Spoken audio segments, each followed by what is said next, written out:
Hey guys, Namaste. I'm Bhavya Agrawal. I'm the author of the book Reciting Households, which has recently released. I'm a software engineer by profession and writer by heart.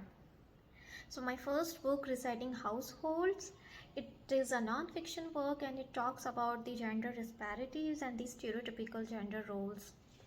So do you ever wonder how have we ended up in such a complex society?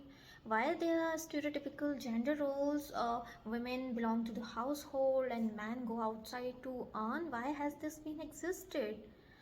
And this is the biggest misconception which we have been raised up listening.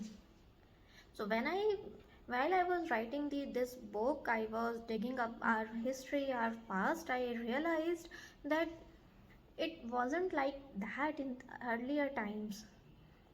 As the society progressed, as the human beings progressed, man got some power because of the mental development. uh, there is a revolution in science and technology. Yeah, maybe science and technology is the latest word, but the human inventions, the small inventions, they somewhere led up to gaining the power. And as they got power, the women lagged behind. Women are giving the biggest power of procreation, and this is ironic that their biggest power is actually their biggest weakness, because of which somewhere they lag behind. Earlier times where maybe the all the work was done because of the upper body strength that were possessed by men mostly, but today are we still looking for the upper body strength, and we are lagging behind the women, saying that you are weak and you should stay inside the house?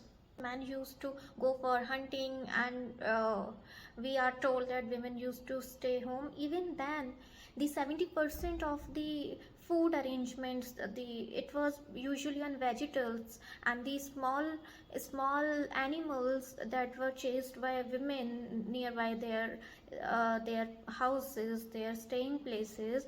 So 70% of the food were procured by the women. They couldn't wait for the man to come back from hunting, and that too not sure whether man will be successful in getting something or they'll return empty handed.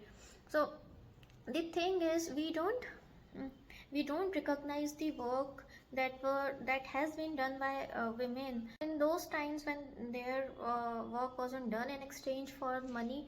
The man and women were doing their parts and it was all right. But as men got power, as the money thing happened, when everything was bought with the money, and because men were working outside for money, that became the biggest setback for the women, because money became power and they lacked the power completely. They were all dependent on the man for money to buy commodities, and that was the biggest setback. So in today's world, when money is power, it's very important for each and every one, whether man and women, to be financially independent. Today we are living in such a complex society, it is very important that we loosen up some existing roles. We loosen up the boundaries, these hardcore boundaries which is holding the man and women in their molds. This is really difficult, not only for the women, also for the men. Man and women have evolved together. So if man have ambitions, man have goals, man want to succeed their career, same goes with women also. We cannot say that because this particular gender is different, they cannot have ambitions, because man and women both are human beings at the end. We cannot hold one gender back because of their capabilities, of their potential, saying that this particular gender is a woman.